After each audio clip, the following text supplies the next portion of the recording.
Bienvenido de nuevo. Hoy tenemos el gran privilegio de contar con Scott Ritter, exoficial de inteligencia del Cuerpo de Marines de Estados Unidos, ex inspector de armas de la ONU y además un autor muy prolífico. Así que gracias por volver al programa. Gracias por invitarme. En la guerra de Ucrania, estamos viendo cómo la intensidad de los combates aumenta de forma bastante drástica, diría yo, por parte de todos los implicados en el conflicto. Y me preguntaba, ¿cómo interpretas lo que está ocurriendo sobre el terreno? Porque parece que la situación está lejos de ser estable ahora mismo.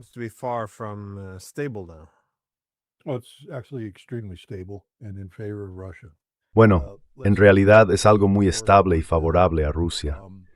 No olvidemos nunca que esto es una guerra, y la guerra es un infierno. Y ya sabes, el enemigo siempre tiene algo que decir. Los ucranianos han mostrado una resistencia muy firme.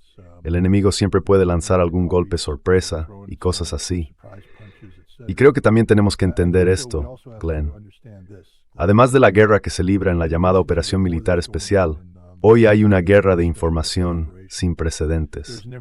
Ese conflicto sin precedentes del que hablas se está desarrollando en el ámbito informativo, en las redes sociales y en los medios de comunicación tradicionales.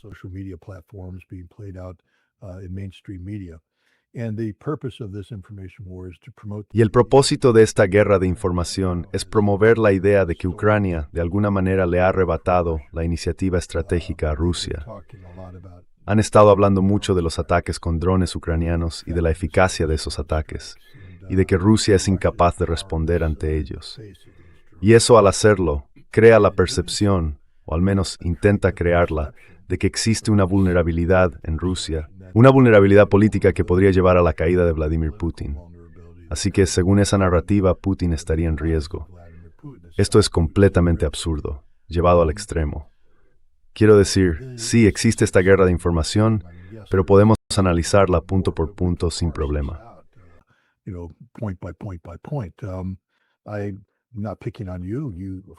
No te estoy atacando. Tú, por supuesto, eliges a tus invitados como consideres. Pero hace poco tuviste a Gilbert Doctorow, que soltó la mayor tontería que he escuchado en toda mi vida, basándose en ¿qué? Entrevistas a taxistas, a agentes inmobiliarios y a dos ancianos atrapados en una colina en Feodosia porque no pueden conseguir gasolina para bajar. Y por esa visión que tiene, de repente resulta que Rusia se está derrumbando y que Vladimir Putin está en peligro. Es absurdo. Doctorow acaba de publicar un artículo ayer titulado «Rusia está perdiendo la guerra», con signo de exclamación, por cierto, para recalcar que según él, Rusia está perdiendo.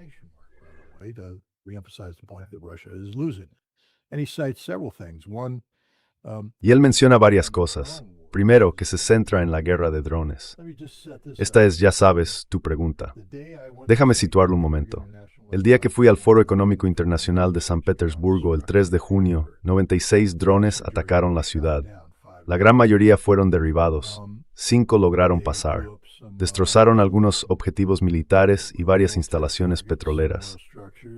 Por la mañana se veía algo de humo negro en el horizonte. Pero la gente de San Petersburgo le dio no hubo pánico.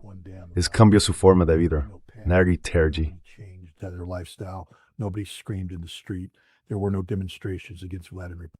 No hubo manifestaciones contra Vladimir Putin.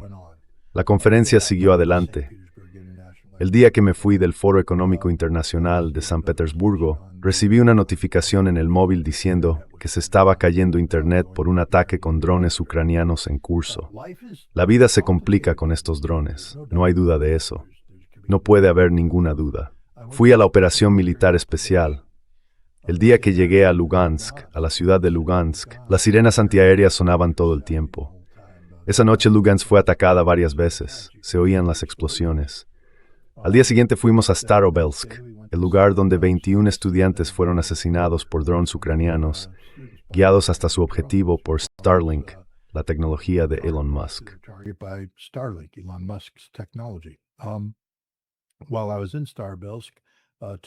Mientras estuve en Starovelsk, 2 drones ucranianos impactaron cerca, lo que generó tanta preocupación que me dijeron que debía abandonar la ciudad. En todos los lugares que visité durante este viaje, los drones eran una presencia constante. El último día de la operación militar especial, el convoy en el que viajaba fue atacado por drones Hornet. Son drones fabricados por una empresa financiada por Eric Schmidt, el fundador de Google, que además utiliza la tecnología y la conectividad de Starlink. Cuando hablas con los rusos te dicen que esta es una guerra complicada, muy complicada. Entrevisté a numerosos operadores de drones rusos, comandantes, pilotos, especialistas, investigadores y desarrolladores, técnicos, expertos en guerra moderna con drones. Y todos decían lo mismo. Los ucranianos son muy buenos en lo que hacen. Muy buenos en lo que hacen.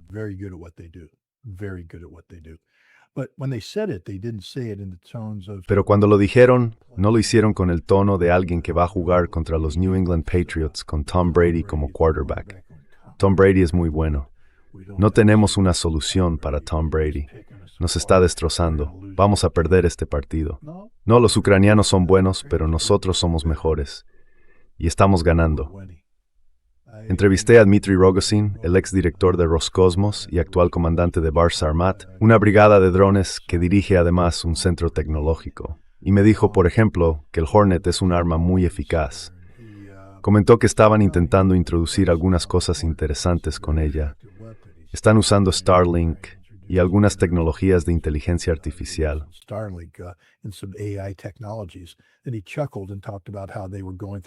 Y él se reía y contaba cómo estaban revisando los restos, haciendo ingeniería inversa. Dijo, tenemos la solución, ya hemos resuelto el problema. Y mientras Occidente anda diciendo que el Hornet está creando la autopista de la muerte, los rusos ya han resuelto el problema. Pero de eso Occidente no habla, del hecho de que cada problema ucraniano que se plantea acaba teniendo una solución rusa. Y esa solución rusa refuerza aún más la ventaja a favor de Rusia. No olvidemos que los drones FPV-1 que usa Ucrania para atacar las infraestructuras energéticas rusas llevan una ojiva de alto explosivo de 60 kilos. ¿Sabes qué sonido hace cuando impacta en una refinería rusa? Pop.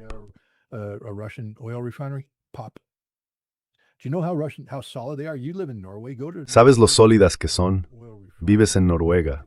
Ve a una refinería de petróleo noruega. Mira cómo está construida. Dime qué tipo de acero usan en esos recipientes de alta presión y todo eso. ¿El tipo de acero que se destruye con un simple estallido? ¿O hace falta una explosión de verdad? Porque cada vez que lo compruebo, no hay ni una sola refinería rusa que haya quedado fuera de servicio de forma permanente. Todas las refinerías rusas vuelven a funcionar. La refinería de Moscú fue atacada. Tienen 2 unidades, creo que AB6 y si no me equivoco, Euro-X. La AB6 se cerró sobre todo porque también la van a modernizar. De hecho, la están modernizando ahora mismo. La gente nunca hace el seguimiento. Gilbert Doctorow nunca hace el seguimiento para entender por qué las cosas son como son.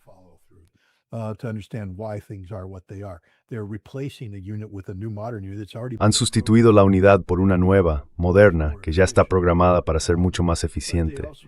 Pero además, reactivaron la refinería de Euro en cuestión de días. Así que no hubo una paralización permanente. Samara se cerró y volvió a funcionar en pocos días. Esa es la realidad. El dron FPV-1 que se está utilizando no es alta tecnología. Doctorow lo llama tecnología alemana avanzada guiada por inteligencia estadounidense. Ah, claro. Entonces los rusos deberían rendirse ahora mismo porque ya está todo perdido. No, no es tecnología alemana avanzada. Es un dron de contrachapado. Vuela a unos 100 kilómetros por hora. ¿Sabes cuál es la solución para el dron FPV-1?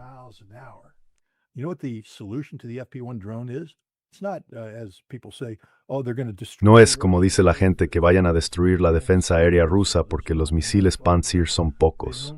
No los necesitan. Los rusos ahora tienen equipos móviles con cañones. Están ahí fuera cazándolos. Tienen sus propias unidades antidrones que vuelan y los derriban en cuanto se acercan. Los ucranianos han perdido 555 de esos drones. Menos de 5 llegan a su objetivo. Eso demuestra que los rusos están haciendo algo bien. Una defensa Cutters tiene el asunto controlado. Mientras tanto, que Prince producen los drones FPV-1 están haciendo. Lindsey Graham visitó una de esas fábricas. Drones are disappearing. Lindsey Graham visited a factory. You saw the photograph of him beaming, holding one of those. Viste la foto de él sonriendo, sosteniendo uno de esos drones ucranianos avanzados contra drones, en sus manos. Se acabó. Vamos, Ucrania tiene la tecnología, ¿no? No. Ya no tienen la fábrica. Desapareció. Y todas las fábricas ucranianas han desaparecido. Están desapareciendo porque los rusos están ganando esta guerra. ¿Han desaparecido las fábricas de drones rusas? No. De vez en cuando un dron ucraniano FPV-1 se cuela y hace pop-hop y ya está. No hay nada que los ucranianos puedan hacer ahora mismo que les dé ventaja en nada. Están perdiendo en todos los frentes, están perdiendo en el campo de batalla. Los rusos avanzan, masacrando a los ucranianos.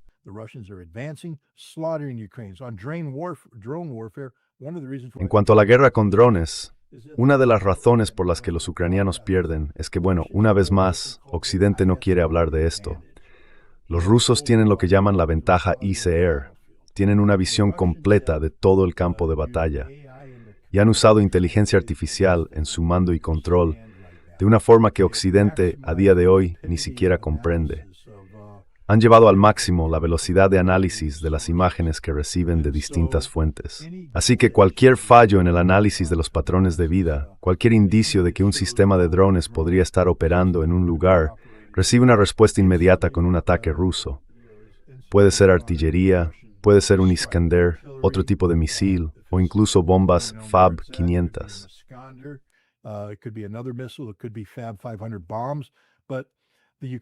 Pero los ucranianos cada día están perdiendo entre 8 y 10 centros de mando de drones. 8 a 10. En cada uno de esos centros hay entre media docena y una docena de soldados. Esos soldados necesitan unas 4 semanas para completar el entrenamiento básico como operadores de drones y unos 6 meses para alcanzar un nivel competente. Cada día los ucranianos están perdiendo entre 80 y 100 de sus mejores operadores de drones. 80 a 100 todos los días. Y no están siendo reemplazados.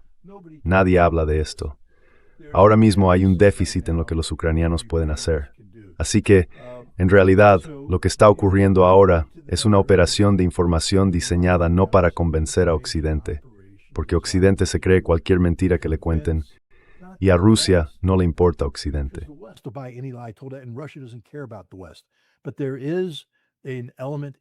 Pero hay un sector dentro de Rusia, quizá entre un 10 y un 15% de la población, que sigue siendo en cierta medida simpatizante de los valores liberales occidentales.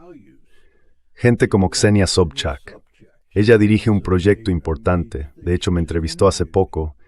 Es alguien de quien algunos dirían que odia a Rusia, pero yo no creo que la odie. Pienso que tiene una visión distinta del país. Una Rusia estratégicamente alineada con Occidente, una Rusia culturalmente alineada con Occidente. Y ella no cree en la operación militar especial, no la apoya. Además, creo que en el fondo piensa que Vladimir Putin lleva demasiado tiempo en el poder y que debería ser reemplazado. Pero ¿cómo se quita Vladimir Putin del poder?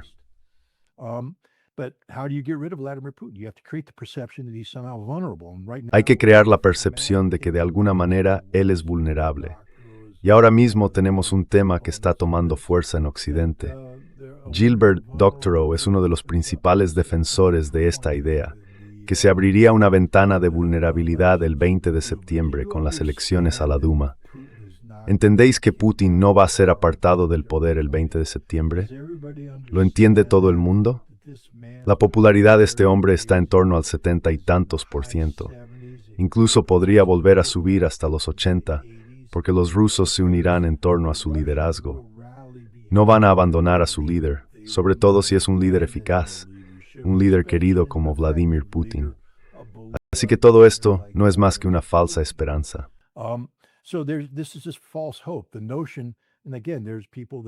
La idea, y de nuevo hay gente que dice, ya sabes, que Putin es vulnerable porque la historia de Rusia demuestra que se equivoca. Citan a Gorbachev, a Yeltsin, mencionan la revuelta del grupo Wagner para mostrar que existe esa vulnerabilidad, que el ejército podría cambiar de bando. Pero eso es una lectura completamente errónea. Están comparando cosas que no tienen nada que ver. Putin está hoy más seguro en el poder que nunca. No hay ninguna posibilidad, ningún momento de debilidad. No existe una oposición significativa. Gilbert Doctorow utiliza modelos analíticos interesantes, algunos basados en la televisión rusa.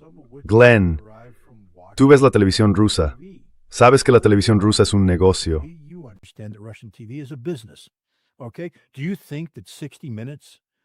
¿Tú crees que programas como 60 Minutos, El Gran Partido o Solovyov Live están pensados para ofrecer análisis basados en hechos al público ruso? ¿O son entretenimiento, noticias convertidas en espectáculo, diseñadas para atraer audiencia? ¿Y cómo se entretiene? No saliendo ahí a dar datos fríos y duros. Se entretiene con polémica. Hay que tener polémica. Y la televisión rusa genera polémica. Y sentarse a decir, veo la televisión rusa, por tanto tengo el pulso de la sociedad y la política rusas, es la cosa más absurda que he oído en mi vida.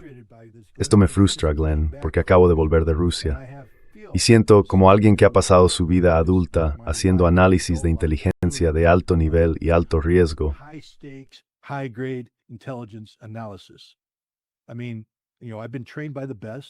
Quiero decir, he sido formado por los mejores, por la comunidad de inteligencia estadounidense en su mejor momento.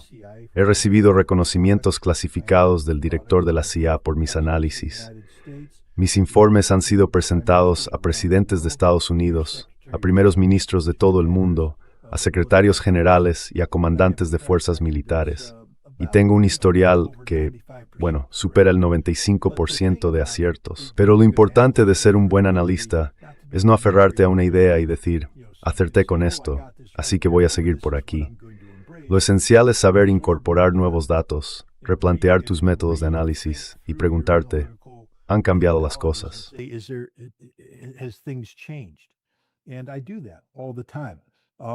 Y eso lo hago todo el tiempo. Lo único que jamás haría sería convertirme en un prisionero de la televisión rusa. ¡Qué absurdo! Verás, mis fuentes son generales rusos, coroneles rusos, mayores rusos, capitanes rusos, sargentos rusos, soldados rusos.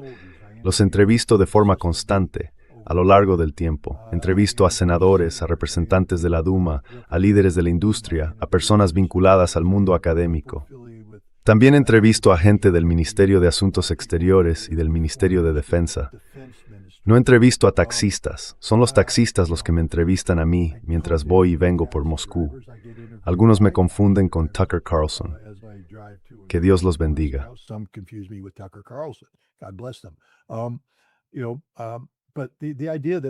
Mira, la idea de que yo venga aquí a tu programa y te diga que voy a darte un análisis porque hablé con 2 mudanceros que estaban sacando los muebles de mi casa, o con una persona de 80 años que está en Feodosia, atrapada en una colina porque no tiene gasolina, y que además veo la televisión rusa, ¿y eso me da capacidad de análisis? No. La razón por la que menciono a Doctorow es porque representa el problema. El problema es que los medios tradicionales y las redes sociales están confiando en gente que no ofrece un análisis sólido. Gente que se deja llevar por una narrativa que ahora mismo es popular, que genera clics, que mueve algo, pero que no te está diciendo la verdad. Y la verdad sobre Rusia es esta.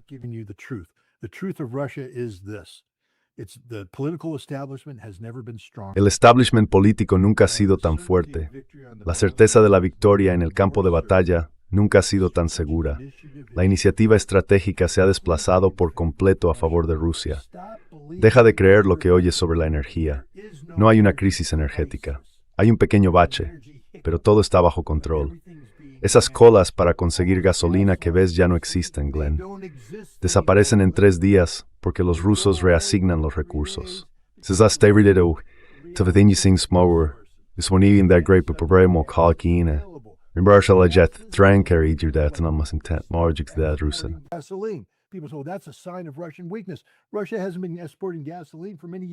Rusia lleva muchos años sin exportar gasolina, por las sanciones, por la guerra. Solo hace poco empezaron a exportar gas, pero ahora tienen que parar por los ataques con drones. Los ataques con drones están causando un problema. Pero mira, el sistema de guiado que lleva los drones hasta las refinerías de petróleo rusas, ese que la CIA llamó su arma mágica, no lo nombraron cuando publicaron aquel artículo en 2024. Al mismo tiempo, lanzaron un ataque con drones para asesinar a Vladimir Putin. Es Starlink. Glenn, Starlink no está funcionando ahora mismo en muchos lugares de Ucrania. Pregúntate por qué. Yo lo sé porque estuve allí, hablé en que está cazando Starlink. I talked to the people who are hunting Starlink. There are three strategic paths where Russia's Hay 3 estrategias que Rusia está siguiendo para anular Starlink como un canal de comunicación eficaz, y todas están en marcha, salvo una. Una de ellas se llama triturar. Ya sabes, Rusia podría apagar Starlink hoy mismo, ahora mientras hablamos. Podría eliminarlo triturando la constelación, simplemente lanzando algo al espacio y destruyéndola. Eso sería el fin de Starlink y de toda la conectividad de las comunicaciones militares estadounidenses. Es una vulnerabilidad enorme, pero Rusia no lo está haciendo. ¿Por qué? Porque no está en pánico. Rusia está usando otros métodos para desactivar Starlink y le está funcionando. Pregunta a los ucranianos por qué sus drones no están volando ahora mismo en ciertas zonas, porque no pueden volar. flying right now in certain areas because they can't fly because Russia shut down Starlink. Ask them why they're Porque Rusia ha cerrado Starlink. Pregúntales por qué sus cifras, por qué la tasa de éxito del FPV-1 está cayendo en picado, porque Rusia los está derribando. Rusia ha resuelto el problema. ¿Por qué sigue volando el Hornet? La guerra de drones la está ganando Rusia. Te lo digo, esto es una afirmación de hecho de alguien que acaba de venir de la operación militar especial, que ha entrevistado a los operadores de drones rusos y ha visto con sus propios ojos lo que está ocurriendo. Ahora bien, eso no significa que los ucranianos no estén siendo efectivos. Esto es una guerra, y la guerra es un infierno, y los ucranianos están haciendo un buen trabajo, son muy valientes, pero están perdiendo entre 80 y 100 de sus mejores operadores de drones al día, y no tienen a nadie que los sustituya. a day and they don't have anybody to replace them.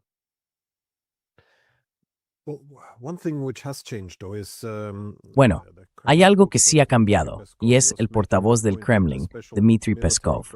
Él decía que la operación militar especial estaba pasando a convertirse en una guerra por la creciente implicación de la OTAN. Me preguntaba, bueno, en realidad son dos preguntas. ¿Cómo ves ahora el grado de implicación de la OTAN en la guerra? ¿Está aumentando también? Y por otro lado, ¿qué significado tiene lo que dijo Peskov o qué valor le das? ¿Es algo importante o más bien una posición personal? ¿O crees que marca algún cambio en la forma de pensar del Kremlin? Well, the thinking of the Kremlin is measured by Vladimir Putin. So let's Bueno, wait till el pensamiento del Kremlin se mide por lo que diga Vladimir Putin, así que esperemos a que Vladimir Putin haga una declaración. Peskov es un portavoz que sale y responde a las preguntas. A veces se adelanta un poco, otras veces su trabajo es plantar una idea. Acabamos de tener una gran cumbre de la OTAN y creo que Rusia necesitaba mostrarse como si estuviera respondiendo a esa cumbre. Así que, en lugar que Sasprev to Rallytown Word pensar que quiere tomar una postura contra Rusia sin consecuencias, los rusos han respondido a estas declaraciones. The Russians have come back with several statements. Remember, when France talked about sending Rafale fighters, ¿Recuerdas cuando Francia habló de enviar cazas Rafale con armas nucleares a Finlandia? La respuesta fue que Finlandia se había convertido en un objetivo nuclear. ¿Significa eso que Rusia ha reestructurado todo su perfil nuclear? Dijeron que no, que simplemente habían hecho una declaración.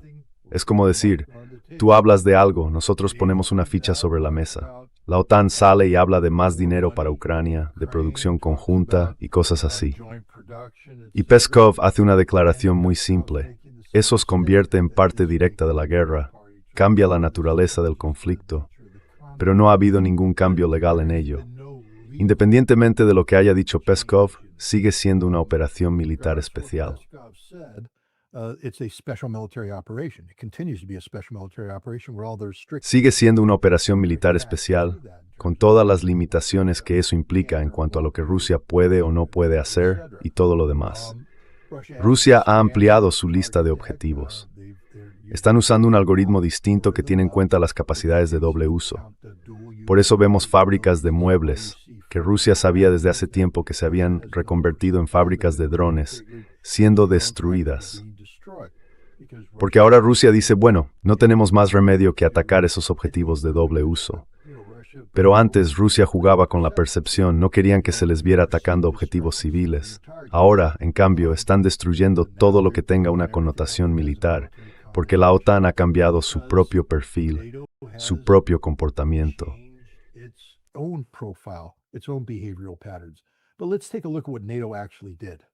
Pero veamos qué hizo realmente la OTAN allí.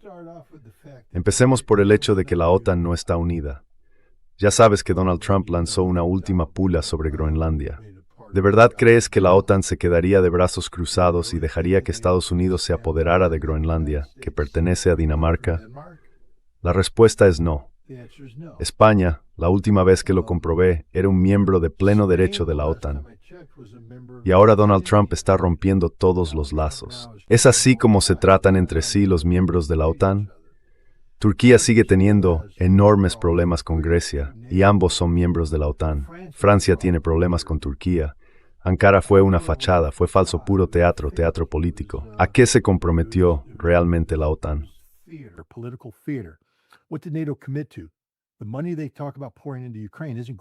El dinero del que hablan, ese que supuestamente van a destinar a Ucrania, en realidad no va a Ucrania. Se está invirtiendo en la industria de defensa europea, supuestamente en beneficio de Ucrania. Pero muchas de las tecnologías en las que dicen que van a invertir necesitan plazos de desarrollo de 2, 3 o incluso 4 años. Ucrania está perdiendo la guerra ahora mismo.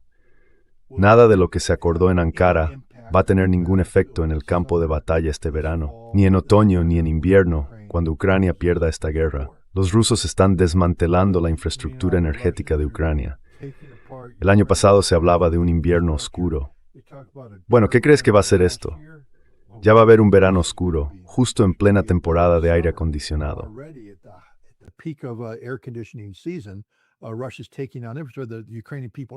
Rusia está destruyendo la infraestructura. El pueblo ucraniano está sufriendo hoy.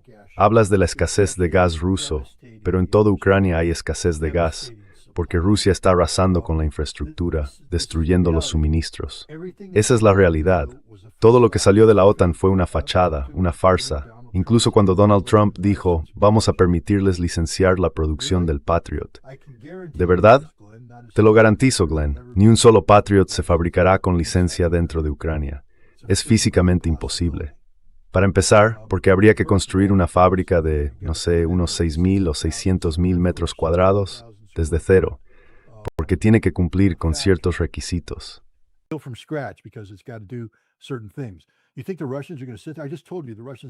¿De verdad crees que los rusos se van a quedar ahí sentados? Acabo de decirte que los rusos tienen dominio total de inteligencia, vigilancia y reconocimiento sobre Ucrania. Lo ven todo. ¿Y tú piensas que van a quedarse tranquilos y decir, sí, claro, adelante, construid esa fábrica? Nosotros esperamos, no os preocupéis por nosotros. Mandad a todos vuestros técnicos, levantad la fábrica. ¿Necesitáis instalar equipos especializados? Adelante. ¿Pruebas? Haced todas las que queráis. Nosotros no haremos nada. Os dejaremos hacerlo. Y luego van a permitir que establezcan las líneas de suministro, con todos los controles específicos, las verificaciones de calidad y todo eso. Y después van a dejar que realmente monten los misiles Patriot y los lleven a las unidades operativas. Sabemos perfectamente que esa fábrica nunca se va a construir. No tiene ninguna posibilidad de construirse.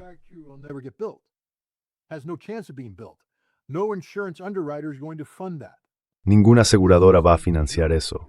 Es una broma, y ya todo el mundo lo reconoce como tal. Por eso Zelensky está en pánico, corriendo de un lado a otro diciendo, oye, tengo que exigirte que cumplas tu palabra.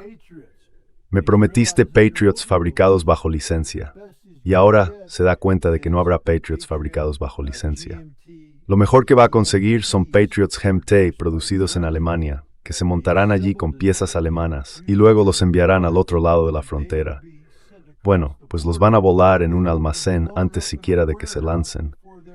Esa es la realidad. Estados Unidos dice, estamos enviando PAC-3, ya sabes, los Patriots, los que realmente necesitan para derribar misiles, porque hay que entender que el GMT no derriba nada, como mucho algún caliber de vez en cuando.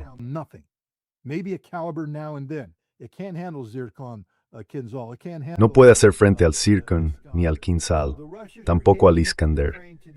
Así que los rusos están atacando a Ucrania hoy. No hay defensa aérea en Ucrania, lo que significa que no hay un paraguas de defensa aérea para que nada de lo que Ucrania quiere hacer pueda hacerse. Todo será destruido por Rusia en los términos de Rusia. Ucrania no puede reconstruir. Ucrania no está reconstruyendo. Esta es la realidad del conflicto. Ankara fue una broma, una auténtica broma. Y verás, tan rápido como todos hablaban de Ankara y se daban palmaditas en la espalda, ya está ocurriendo. El espíritu de Ankara se está desintegrando mientras hablamos. Lo más importante que pasó fue que la inestabilidad emocional de Donald Trump lo empujó de nuevo con fuerza hacia Ucrania.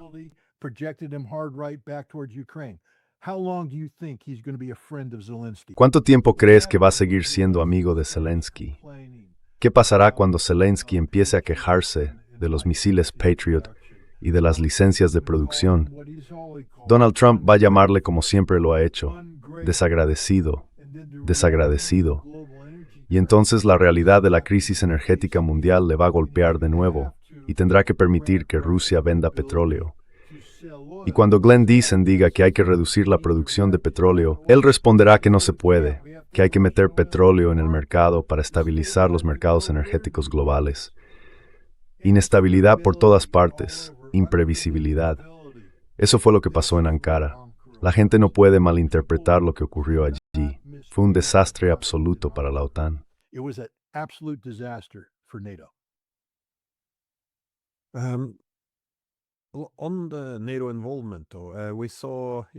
Sobre la implicación de la OTAN, vimos, ya sabes, seguramente te enteraste de esos dos bromistas rusos, Boban y Lexus. Estuvieron haciendo llamadas falsas, creo que a un alto asesor del gobierno estonio, y básicamente consiguieron que dijera que Estonia estaba ayudando, en cierta medida, a determinar dónde impactaban los drones. Y de nuevo, creo que mucha gente interpretó esto como que los países bálticos estaban, de alguna forma, implicados en los ataques contra San Petersburgo. Y otra vez, después de que esos bromistas rusos obtuvieran esa admisión de los estonios, vimos a María Zaharova decir que eso, en cierto modo, demuestra que Estonia está ahora implicada en actos de terrorismo contra Rusia.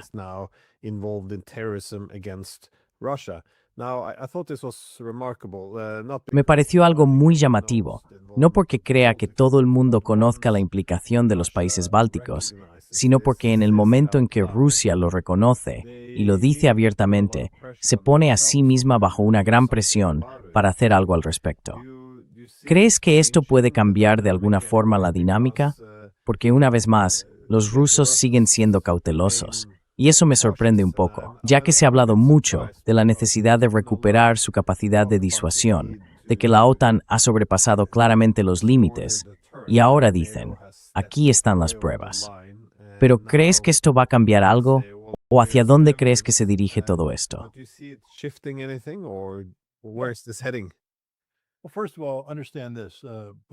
Bueno, primero de todo entendamos esto. Antes del Foro Económico Internacional de San Petersburgo, Narishkin, el jefe del SBR, su oficina de prensa, publicó un informe en el que decía que los rusos tenían conocimiento de, creo, entre 7 y 9 instalaciones que estaba construyendo Letonia en nombre de Ucrania para facilitar el lanzamiento de drones. Dijeron, sabemos dónde están y si hacéis esto podemos atacarlas. Y bueno, Boban y Lexus son buenos amigos míos, me encantan esos tipos. Siempre les bromeo diciendo que creo que trabajan para el SWR, porque lo que hacen es mejor que cualquier servicio de inteligencia. Son capaces de obtener una visión muy profunda del pensamiento real de Occidente, que ha demostrado ser bastante hipócrita.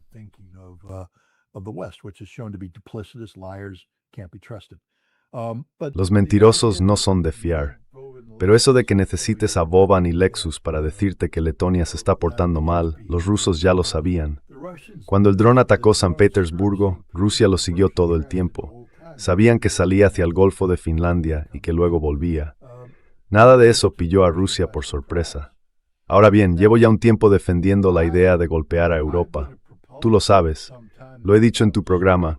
Hay que disparar al perro. De hecho, di un discurso en el Foro Económico Internacional de San Petersburgo, donde dije, disparad al perro. Y todo el mundo se puso en pie a aplaudir, menos los diplomáticos rusos, que dijeron no, eso no lo vamos a hacer.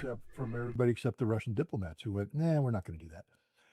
But I thought that Vladimir Putin was going to come to the Pero yo pensaba que Vladimir Putin iba a llegar al Foro Económico Internacional de San Petersburgo y decir voy a disparar al perro. ¿Por qué no? Narishkin dijo ellos lo tienen esos lugares, y luego vimos que esos lugares se usaban para lanzar drones y atacar San Petersburgo. Así que estaba convencido de que Putin haría eso. Me sorprendió.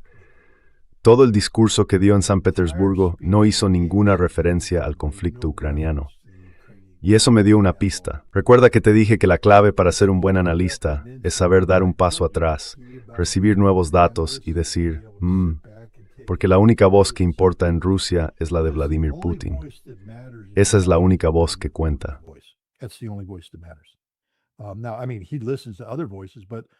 Quiero decir, sí, escucha otras voces, pero las decisiones las toma él. No Peskov, no Lavrov, no Gerasimov, sino Putin. Así que yo escucho a Putin y me pregunto, ¿hacia dónde va? Esperaba fuego y azufre. Esperaba que dijera mientras hablaba, dadme el botón. Boom, ahí van Letonia, Estonia, y habría aplaudido, porque pensaba que era lo correcto. Eso fue por ignorancia, porque veía demasiada televisión rusa, escuchaba a demasiados analistas rusos, seguía demasiado las redes sociales rusas. Creía que eso era el pulso de Rusia, pero el pulso de Rusia viene del pulso del presidente.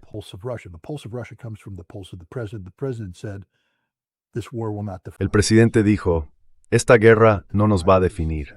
Lo que nos define es la estabilidad económica y el crecimiento económico, que el futuro de Rusia está en su economía. Y se sentó allí e hizo una presentación para atraer inversiones.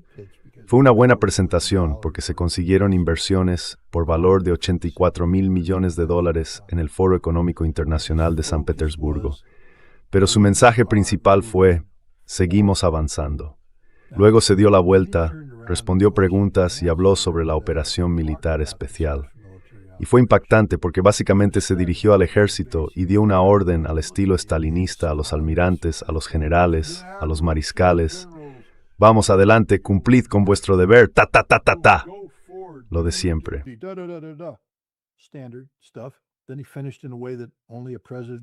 Y luego terminó de una forma que solo un presidente totalmente en sintonía con los soldados rusos podría haber hecho.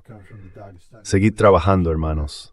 Esa frase viene del agente de policía de Dagestán que fue ejecutado en directo por terroristas. Le preguntaron, ¿tienes algo que decir? Y él respondió, seguid trabajando, hermanos.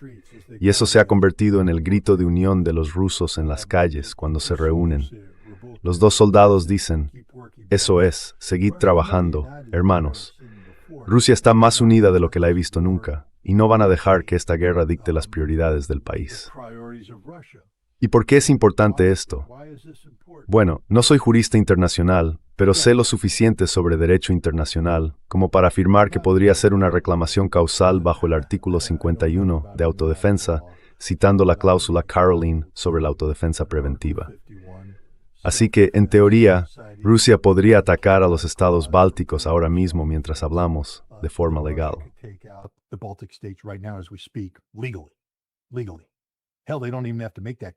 Legalmente.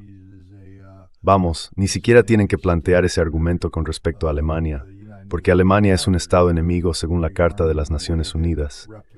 Y Alemania se está rearmando de una forma que repite patrones de conducta asociados a comportamientos prohibidos. Rusia podría eliminarla en cualquier momento si quisiera, y hacerlo de manera legal. Rusia tiene razón al señalar que todas esas naciones son parte del conflicto, y por tanto, que Rusia tiene el derecho legal de atacar. Pero insisto, volvamos a lo que dije al principio. Nada de lo que hace la OTAN está cambiando la situación en el campo de batalla. Nada de lo que hacen.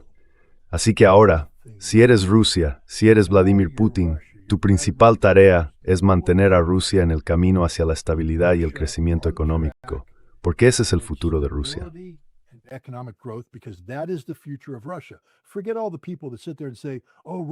Olvida a toda esa gente que dice, Rusia quiere inestabilidad global en los mercados energéticos porque gana dinero con los precios altos de la energía. Sí, el precio del petróleo sube y Rusia gana dinero. Pero hay que entender que, si no me equivoco, El porcentaje total del PIB ruso que proviene de la venta de petróleo ronda el 20%. Rusia obtiene beneficios del crecimiento económico en general, en todos los sectores, incluida la energía, pero no solo de ella, y gran parte de ese crecimiento depende de las inversiones. Y la gente no va a invertir cuando los precios de la energía son altos. No se puede, porque los precios altos de la energía generan presiones inflacionistas que perjudican el clima de inversión. Are detrimental to investment climate. No one will invest in Russia with high energy. Nadie va a invertir en Rusia con los precios de la energía tan altos. Nadie va a invertir en Rusia. Y eso es justo lo contrario del camino que Putin intenta seguir para el país. Así que Putin no busca inestabilidad para aprovecharse de los globalistas. Lo que busca es previsibilidad y estabilidad a largo plazo en el entorno global de inversión. Eso es lo que quiere. Y cuando estás ganando la guerra contra la OTAN en todos los frentes, ¿por qué ibas a cambiar el algoritmo que te está dando la victoria? Porque una vez más, la propaganda no gana guerras, a menos que permitas que te corroa desde dentro. Eso es guerra psicológica. Andrei Onitsky ha hablado de ello. La gente debería estudiar lo que escribe. Andrei Onitsky has talked about it. People should study what he writes. Pero ya sabes, si el objetivo es hacer que Rusia dude de sí misma hasta el punto de tener un momento tipo Maidán en Moscú y que eso afecte a Putin, bueno, ese objetivo es en vano, porque no va a pasar. Putin no va a atacar a la OTAN, a menos que la OTAN haga algo precipitado. Y ahora mismo, la OTAN no está en condiciones de hacer nada precipitado. Se está prestando mucha atención a Alemania. Y tiene sentido, hay que responder a eso. En el juego de la guerra de la información, cuando Alemania publica un libro blanco proyectando un posible conflicto en el año 2029, cuando Pistorius habla de ampliar el ejército de 148,000 a casi 500,000 efectivos, hay que reaccionar. Hay que decir que eso es negativo. Pero la realidad es que Rusia no tiene que hacer nada.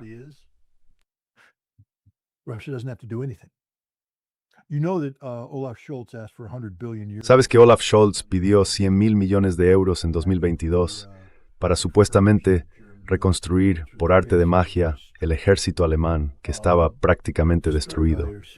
Destruido, creo yo, por Ursula von der Leyen, que en su momento estuvo vinculada al Ministerio de Defensa. Ese dinero, esos 100,000 millones, se invirtieron y no pasó nada, porque Alemania está tan profundamente rota que ni siquiera esa cantidad bastó para empezar a reconstruir. Y ahora están hablando de triplicar el tamaño de sus fuerzas armadas. ¿Con qué personal? El 60% de los hombres alemanes en edad militar dicen, no vamos a luchar. ¿Quieres imponer el servicio militar obligatorio? La forma más rápida de que Merz pierda las elecciones es precisamente instaurar la conscripción.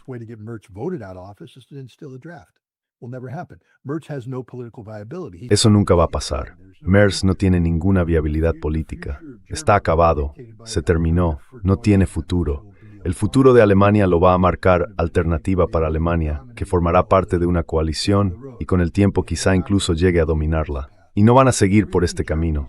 Todo lo que está haciendo Alemania es una broma. Sus tecnologías no funcionan, sus industrias no funcionan. Esa es la realidad.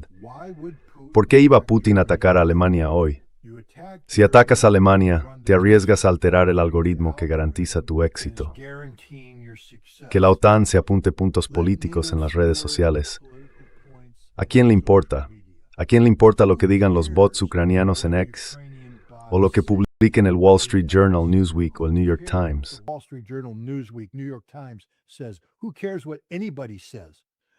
¿A quién le importa lo que diga la gente? La única realidad es la que hay sobre el terreno.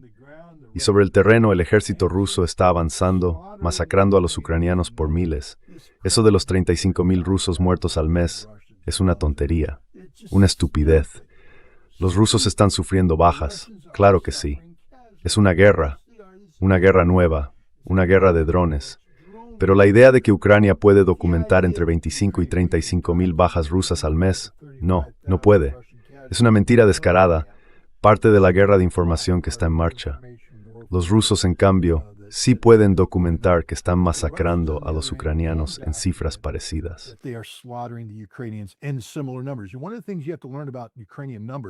Y una de las cosas que hay que entender sobre las cifras ucranianas es que suelen proyectar sus propias bajas sobre Rusia. Es algo que históricamente han hecho. Así que lo que debemos tener claro es que los ucranianos están sufriendo entre 25 y 35,000 bajas al mes. Ya sabes, esos equipos de reclutamiento que van por ahí, golpean a la gente en la cabeza y los secuestran, no pueden secuestrar a 25 o 35,000 personas al mes. Ahora mismo hay un déficit de personal en Ucrania y es de proporciones estratégicas. Esto es un hecho. Por tanto, no hay ninguna presión sobre Vladimir Putin para atacar a la OTAN. No hay nada que venga del Ministerio de Defensa. There's nothing coming from the Ministry of Defense. There are people on the periphery. Hay gente en los márgenes que está diciendo cosas. Karaganov es conocido por promover ideas como estas. Pero Vladimir Putin habló en San Petersburgo. ¿Por qué la gente no le escucha? ¿Por qué no confían en el presidente ruso cuando habla sobre Rusia? Básicamente dijo que no van a dejar que esta guerra defina hacia dónde van. No está nervioso, no hay pánico. No hay pánico entre el pueblo ruso, y cualquier sensación de pánico que se vea en los medios rusos está impulsada por el entretenimiento, por la polémica creada para conseguir visitas, clics y todo eso. La única voz que importa es la de Vladimir Putin. Hasta ahora, Putin se ha mostrado siempre tranquilo y con el control. No hay pánico.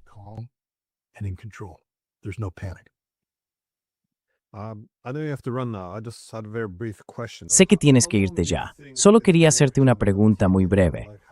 ¿Cuánto tiempo crees que puede continuar esta guerra? ¿Cuánto tiempo podrán resistir? Porque estamos viendo que la situación se está deteriorando un poco, como decías, en la línea del frente. Hay muchos frentes donde los rusos están logrando abrirse paso. ¿Cuánto tiempo crees que los ucranianos podrán aguantar?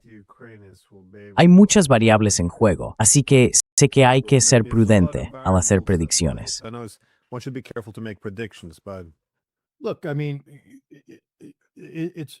Mira, quiero decir, son incógnitas. El problema es, ¿cuándo se derrumba la estructura? Si sometes la estructura a una presión enorme, empieza a debilitarse. Pero las estructuras están diseñadas para reforzarse entre sí y mantenerse en pie. Entonces, ¿cuándo se derrumba? Se derrumba cuando ya no puede soportar la carga.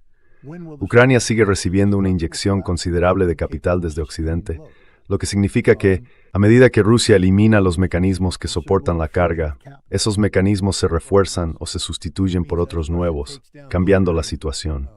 La lógica dice que Ucrania no puede resistir mucho más, pero llevo años diciendo eso. Y Ucrania ha resistido, porque lo que no sabemos es qué está haciendo realmente Occidente. Hay muchas cosas que están ocurriendo entre bastidores en cuanto a la inyección de capital y demás, que siguen siendo incógnitas.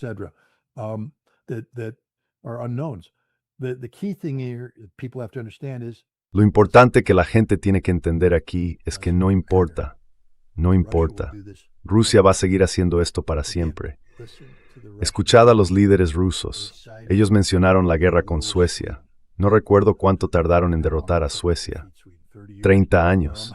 No le va a llevar a Rusia 30 años. Pero la idea de que Rusia esté ahí diciendo, tenemos que ganar para esta fecha, para este día del calendario, eso nunca lo han hecho. Rusia nunca ha puesto una fecha en el calendario.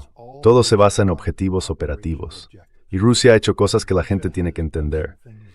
Los compromisos de Ankara se han acabado. Escuchasteis a Vladimir Putin. Sumy es una ciudad rusa. ¿Entendéis lo que eso significa, verdad? Sumy es rusa. Kharkov es una ciudad rusa. ¿Sabéis lo que eso significa, no?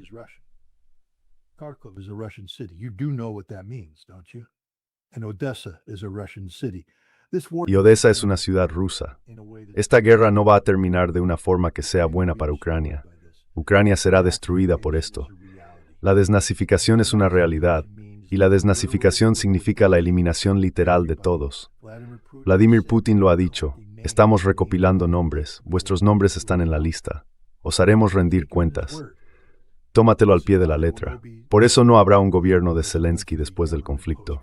Zelensky estará muerto, en prisión o habrá huido. Syrskyi desaparecerá. Zaluzhny, Historia, Budanov, todos esos actores son hombres muertos en vida, no tienen futuro. Cualquiera vinculado al régimen nazi, al régimen banderista, desaparecerá. No habrá un estado residual en el oeste de Ucrania. Leópolis, ya sabes, una especie de bastión de la ideología banderista.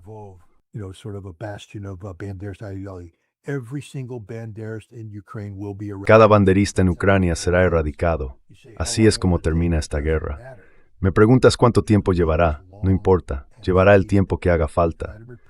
Vladimir Putin busca una estabilidad a largo plazo.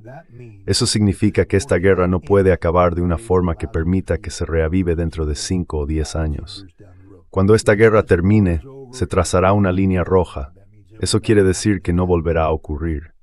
Y esa es la base de la estabilidad que Putin necesita para impulsar el crecimiento en el futuro.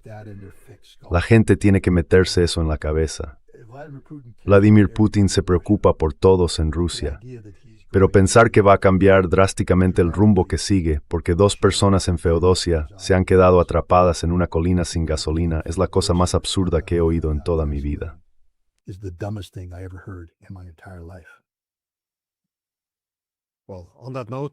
Bueno, dicho esto, y como tienes que irte en un momento, muchísimas gracias por tu tiempo. De verdad, lo aprecio. Hace muchos meses que no estoy en Rusia. Sí, está bien. Deberíamos ir a verlo. Ve y compruébalo, de verdad. Tienes que verlo. Lo verás, es la... Bueno, gracias de nuevo. Vale, Glenn Deason.